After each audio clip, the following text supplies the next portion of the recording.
Remember when Trump said this? We're going to drain the swamp of corruption.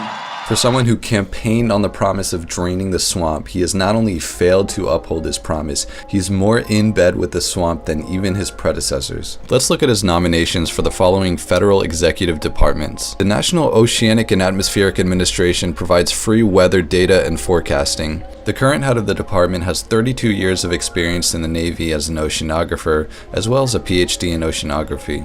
Trump's nomination? CEO of AccuWeather, a man who has spent the last 30 years trying to prevent you from having access to free weather data. The very same data that AccuWeather gets for free from the government and uses to make its own weather forecasts. Of course, he has no scientific background, having dropped out of a meteorology program to pursue law. He didn't even start AccuWeather, his brother did. Myers blocked the government from creating its own mobile app to share weather warnings while criticizing the government for sharing hurricane warnings on social media. According to Barry Myers, the government should get out of the forecasting business. Given that this would compete with the profits of AccuWeather, it's not surprising why he would say something like this. It goes without saying that this would present an enormous conflict of interest, and that's why his nomination to this day 2 years later has still failed to pass through Congress. Though ever since his nomination, the department's website has removed a highly popular link to the National Weather Service. Now let's look at the Department of Energy. The DOE handles the nuclear weapons program, radioactive waste disposal, the electrical grid, and operates the national labs. Who did Trump appoint to head the transition team? An oil lobbyist. He didn't show up for a month, and then later sent a list of questions including asking for the specific names of employees that have attended climate change meetings, which of course was refused. If you want a guarantee to cripple our economy, you impose a carbon tax. This is the holy grail for the extreme environmentalists. Who did Trump nominate to be Secretary of Energy? Well, first let's look at the last Secretaries of Energy. The last Secretary of Energy was a nuclear physicist and head of the physics department at MIT. Prior to that was a Nobel Prize winner in physics as well as professor at Stanford University. Trump nominated Texas Governor Rick Perry, someone with no scientific background, a common theme by now. He put glasses on so people will think he's smart. Who advocated for the elimination of the Department of Energy during his presidential campaign. It's 3 agencies of government when I get there that are gone. Commerce, education, and the, what's the third one there? Let's see. I can't. The third one I can't. Sorry. Oops. The other one is the Department of Energy.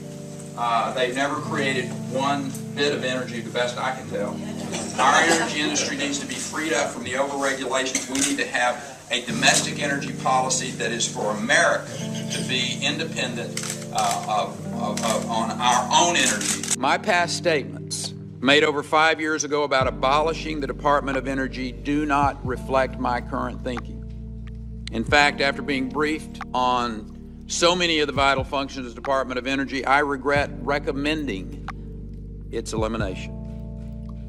If confirmed, I will enter this role excited and passionate about advocating and advancing the core missions of the DOE, drawing greater attention to the vital role played by the agency and the hardworking men and women who dedicate themselves. This is our new Secretary of Energy. Trump's budget eliminates ARPA-E, lays off 6,000 people from the labs, and eliminates all research on climate change, among other things. Let's move on to the Department of Agriculture. Trump originally appointed a snack and soda lobbyist to head the transition team, who quit 2 days later. Then he appointed an ex-lobbyist for Pepsi, who didn't show up for a week and only showed up for an hour. Next up, executive director of an anti-animal rights organization funded by oil money.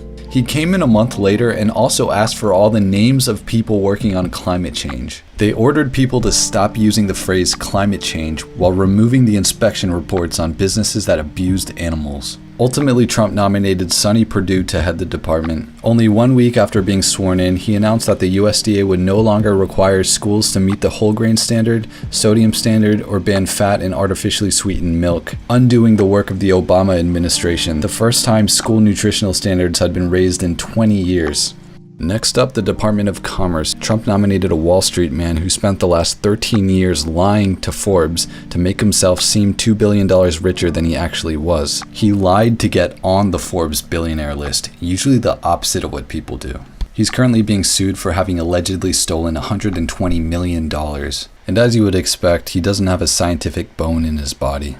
Since Trump took office, the EPA and the Department of the Interior have removed links to climate change data from their websites. The new acting head of the Consumer Financial Protection Bureau wants to remove public access to records of consumer complaints against financial institutions. Drinking water and electricity data in Puerto Rico was removed 2 weeks after Hurricane Maria. And 3/4 of the data was missing in the annual crime report by the FBI. And don't forget those puppies. Basically, a lot of data has disappeared. Opposing climate change without scientific credentials is one thing, but censoring climate data is on a whole nother level. Almost all the information in this video is from Michael Lewis's book, The Fifth Risk. I highly recommend it, or not, if you don't want to be pissed off, because it's pretty infuriating. Even if you support Trump's policies, there's no denying that he completely mishandled the transition. There are enormous conflicts of interest in his appointees, and he has not fulfilled his promise of draining the swamp. It's true. Drain the swamp.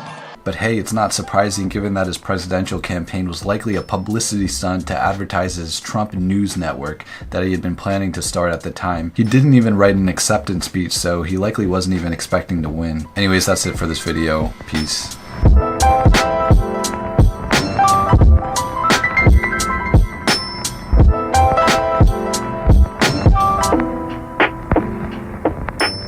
지디커러스